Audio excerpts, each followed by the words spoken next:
जय माता दी मित्रों, आप सभी लोगों की रिक्वेस्ट और डिमांड से हम लेके आए हैं अर्धवार्षिक राशिफल मेष राशि का जुलाई से दिसंबर के महीने में क्या क्या घटना होने वाली है, कैसी रहेगी मेष राशि वालों की हेल्थ, उनका दाम्पत्य जीवन, उनका रिलेशन, उनका करियर, धन की क्या स्थिति रहेगी, इस बारे में हम चर्चा करने वाले हैं। आधा साल बीत गया है, अब जुलाई से दिसंबर में क्या स्थिति होगी इसके बारे में हम इस कार्यक्रम में डिटेल में चर्चा करेंगे।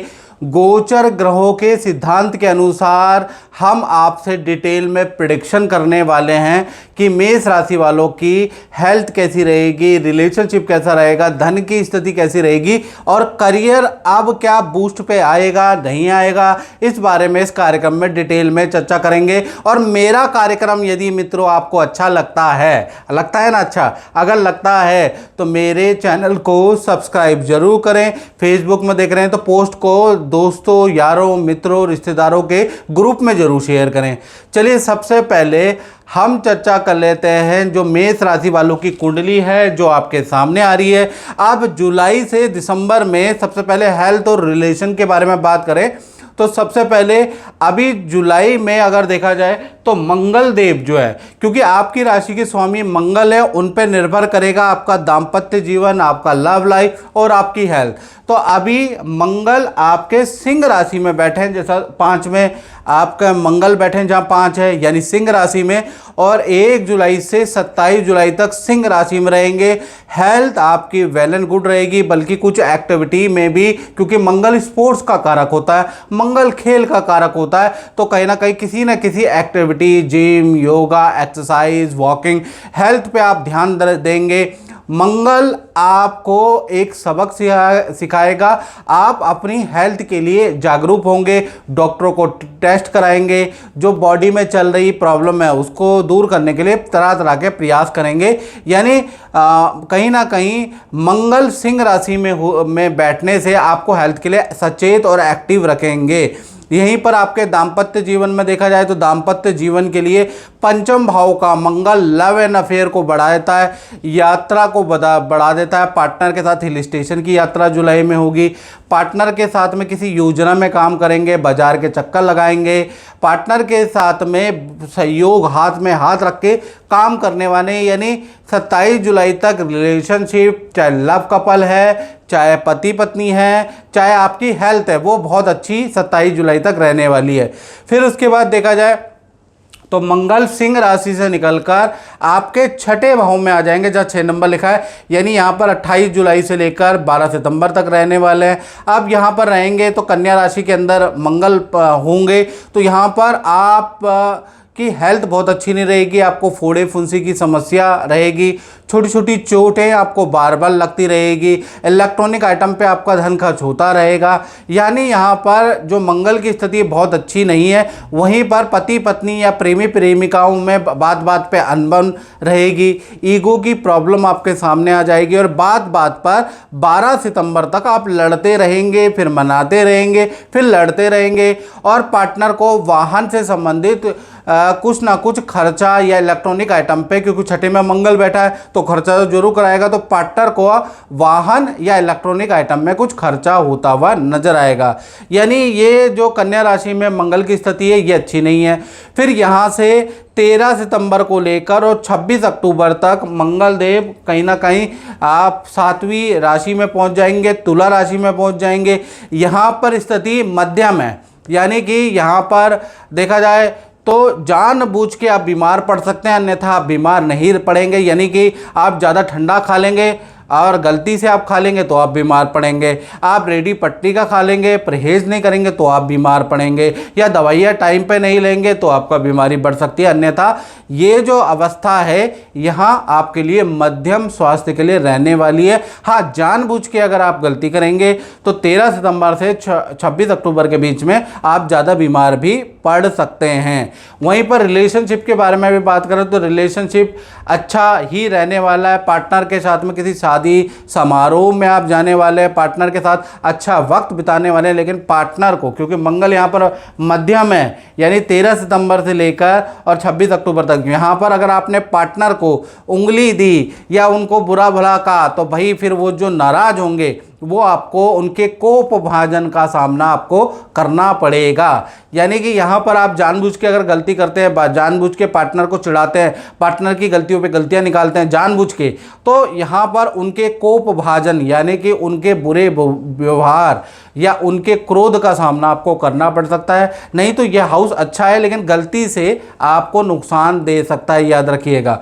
उसके बाद 26 अक्टूबर के बाद 27 अक्टूबर से लेकर और दिसंबर तक मंगल देव वृश्चिक राशि अष्टम भाव में चले जाएंगे। ये स्थिति भी काफ़ी अच्छी हेल्थ के लिए रहने वाली है, क्योंकि वृश्चिक राशि मंगल की अपनी राशि है। अष्टम भाव के अंदर अपनी राशि पे स्वराशि में मंगल होने से हेल्थ पे कोई नुकसान नहीं होगा, उल्टा स्वास्थ्य आपका अच्छा हो जाएगा।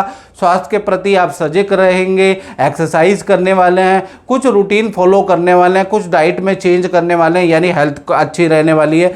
साथ ही साथ रिलेशनशिप दाम्पत्य जीवन में भी देखा जाए आपके पार्टनर का स्थान परिवर्तन का योग नजर आ रहा है। पार्टनर के साथ में दिसंबर तक आप किसी हिल स्टेशन की यात्रा में या पार्टनर के साथ में कई जगह की यात्रा के योग आपके बनते हैं। पार्टनर को अच्छा धन लाभ होगा, पार्टनर की अच्छी सेल होती हुई नजर आएगी।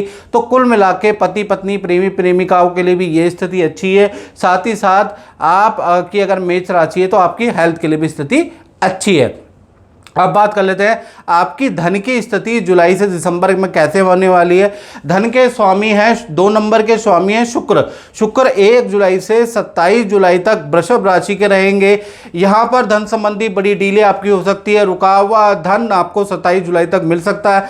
धन संबंधी कोई ना कोई लाभ मेष राशि वालों को 27 जुलाई यानी कि जब तक शुक्र वृषभ राशि में बैठे हैं तब तक आपको होगा। फिर 27 जुलाई के बाद से लेकर और 20 अगस्त तक शुक्र मिथुन राशि में यानी तृतीय भाव में चले जाएंगे। अब तृतीय भाव में कोई कॉन्ट्रैक्ट से आपको लाभ होगा, तृतीय भाव संधि का होता है, जान पहचान से आपको लाभ होगा, विदेशी इनकम का लाभ होगा, मल्टीप्लान ब्रांड से आपको लाभ होगा। यानी यहाँ मेहनत करनी पड़ेगी। यानी 27 जुलाई से 20 अगस्त में आपको क्लाइंट से मिलना पड़ेगा, ना चाहते हुए भी मिलना पड़ेगा, उनके घर जाना पड़ेगा, मीटिंग करनी पड़ेगी, कड़ी मेहनत करनी पड़ेगी, लेकिन रिजल्ट भी आपको बहुत अच्छा मिलेगा। यानी 1 जुलाई से और 20 अगस्त तक की मोटा मोटा कहें तो धन की स्थिति आपकी बहुत अच्छी रहने वाली है। उसके बाद 21 अगस्त से लेकर और 13 सितंबर में मंगल शुक्र कर्क राशि में आ जाएंगे, जो शुक्र धन के स्वामी हैं। अब शुक्र चंद्रमा की राशि में हो जाते हैं निर्बल, तो यहाँ पर धन का खर्चा ज़्यादा होगा, धन के नुकसान आपको होने लगेंगे। धन आएगा लेकिन खर्चे आपके ज़्यादा बढ़ जाएंगे। प्रॉपर्टी पे आपका खर्चा, परिवार पे आपका खर्चा, या वाद विवाद कलेश कोर्ट कचहरी में आपका खर्चा, कुछ ना कुछ तो आपका खर्चा होता हुआ नजर आएगा। सेल भी कम रहेगी। यानी 21 सितंबर से और 21 अगस्त से और 13 सितंबर, याद रखिएगा 21 अगस्त से 13 सितंबर मंगल जैसे ही कर्क में रहेंगे तो स्थिति आपकी डाउन रहेगी। फिर 14 सितंबर से लेकर और 9 अक्टूबर तक फिर मंगल सिंह राशि में आपके पंचम भाव में आ जाएंगे। पंचम भाव में कला से लाभ मिलता हुआ नजर आएगा। यदि आप कला नृत्य संगीत में रुचि रखते हैं या उसमें, तो उसमें कुछ ना कुछ आपको लाभ होगा और कहीं ना कहीं आपको अच्छी अच्छी डीलें मिलती हुई नजर आएंगी, अच्छा धन लाभ होता हुआ नजर आएगा। तो 14 सितंबर से लेकर और मोटा मोटा मैं देखूं तो 2 नवंबर तक, जब तक शुक्रदेव सिंह और कन्या राशि में, तब तक आपकी फाइनेंशियल स्थिति बहुत अच्छी बढ़ जाएगी 14 सितंबर से लेकर और कहीं ना कहीं 2 नवंबर तक, याद रखिएगा। फिर 3 नवंबर से लेकर और 26 नवंबर के बीच में शुक्रदेव तुला राशि यानी आपके सप्तम भाव में आ जाएंगे। तुला राशि में शुक्र का मतलब ये हो गया अपनी राशि में बैठा मालव्य योग का निर्माण करेगा। यहाँ पर जोरदार आपको धन की बरसात होती भी नजर आएगी। 3 नवंबर से और 26 नवंबर यानी नवंबर का महीना आपको विदेशों से इनकम, कुछ बड़ा धन लाभ, अचानक धन लाभ, एक्स्ट्रा इनकम के योग, यानी नवंबर का महीना धन के लिए बहुत लाभकारी रहने वाला है। बड़े बड़े डील आपकी होने वाली है। फिर उसके बाद 27 नवंबर से लेकर और 20 दिसंबर तक शुक्रदेव फिर डाउन हो जाएंगे और अष्टम भाव में आ जाएंगे, वृश्चिक राशि में आ जाएंगे। यहाँ पे आपको धन का नुकसान होगा। एक तो आप पे फाइन लगेगा, ज़बरदस्त भुगतान आपको करना पड़ेगा, फाइन का भुगतान करना पड़ेगा, धन की हानि होगी, ऑनलाइन ट्रांजैक्शन में कुछ गड़बड़ी हो सकती है, या वाहन पे खर्चा आ सकता है, या प्रॉपर्टी पे खर्चा आ सकता है, कोई ना कोई बड़ा खर्चा आपका आएगा। यानी 27 नवंबर से और 20 दिसंबर तक की स्थिति बहुत अच्छी नहीं है। तो ये तो हमने दिसंबर तक की आपकी फाइनेंशियल स्थिति के बारे में बात कर ली।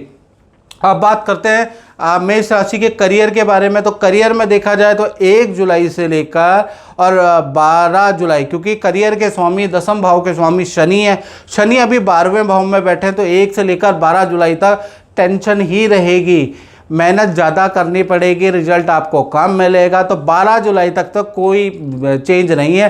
13 जुलाई से लेकर और कहीं ना कहीं 28 नवंबर तक शनिदेव 12वें भाव में वक्री होंगे, और जब वक्री होंगे तो बहुत बेहतर, बहुत अच्छा रिजल्ट आपको मिलेगा। पहला पुराना रुका हुआ काम आपका बनता हुआ नजर आएगा, साथ ही साथ आपको नई नौकरी का ऑफर मिलेगा। अब हम मंथ वाइज बात कर लेते हैं कि क्या फ़र्क होगा। पहला तो जुलाई के महीने में कार्य में बड़ा बदलाव होगा और कार्य में बहुत कठिनाई जुलाई के महीने में आपको सहनी पड़ेगी, लेकिन उसके बाद जुलाई के महीने में स्थान परिवर्तन या काम में कुछ प्रोजेक्ट चेंज, बदलाव के योग जुलाई के महीने में आपके नज़र आ रहे हैं। अगस्त के महीने में आपको अच्छा धन लाभ होता हुआ नज़र आ रहा है, अच्छी सेल होती हुई नज़र आ रही है, तो अगस्त का महीना आपका अच्छा है।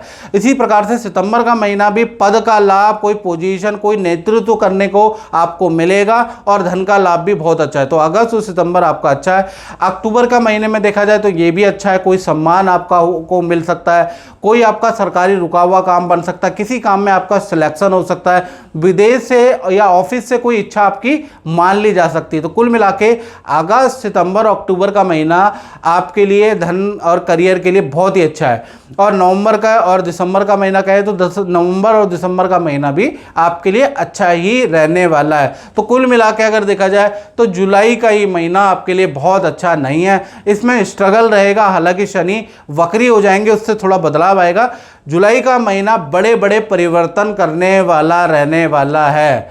तो कुल मिला के हमने जुलाई से दिसंबर तक की स्थिति के बारे में बात कर ली। आपको ये कार्यक्रम कैसा लगा आप कमेंट बॉक्स में ज़रूर बताएं, क्योंकि ये ग्रह गोचर के अनुसार है, हर गोचर की मैंने आपको प्रेडिक्शन दी है। तो मित्रों, इस कार्यक्रम में इतना ही, मुझे दीजिए इजाज़त। जय माता दी।